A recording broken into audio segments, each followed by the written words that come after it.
Welcome to Jeeva's cooking. இந்த வீடியோவில் என்ன பார்க்க போகிறோம் அப்படின்னா, பால் பவுடரில் நம்ம வந்து ரசகுல்லா பண்ண போகிறோம் பாருங்கள். இது வந்து ஒரு கப் அளவுக்கு நான் வந்து பால் பவுடர் எடுத்திருக்கேன்.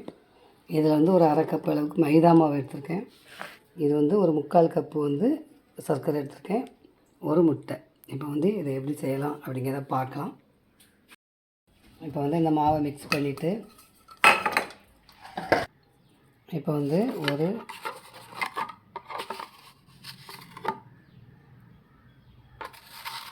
சமையல்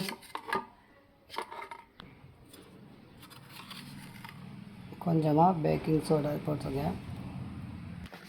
மாவை நல்லா பிசைஞ்சிட்டு இந்த முட்டையை நம்ம உடச்சி விட்டு பிசைஞ்சிக்கலாம். கொஞ்சமாக தண்ணி விட்டு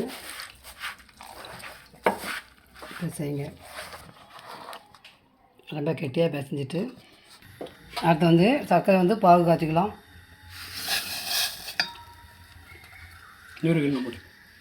இப்போ வந்து இந்த மாவை எடுத்து உருட்டி இந்த எண்ணெயில் போட்டுட்டு எடுத்து இந்த சீனி பாகுத்தில் போடணும். சரியா?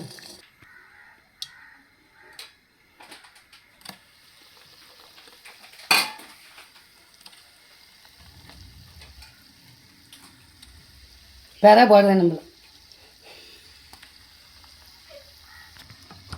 பாருங்கள். இந்த மாதிரி நல்ல லைட்டாக வெந்தோடனே நம்ம என்ன பண்ணிடலாம் அப்படின்னா, இந்த சர்க்கரை பாகில் எடுத்து இதை போட்டுடலாம்.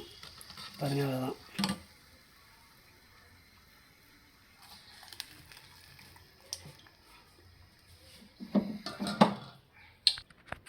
பாருங்கள், நமக்கு ரசகுல்லா ரெடி ஆகிட்டு. இதுமாதிரி நீங்களே செஞ்சு பாருங்கள். எப்படி இருக்குன்னு கமெண்ட்ஸ் சொல்லுங்கள். தேங்க்ஸ் ஃபார் வாட்சிங்.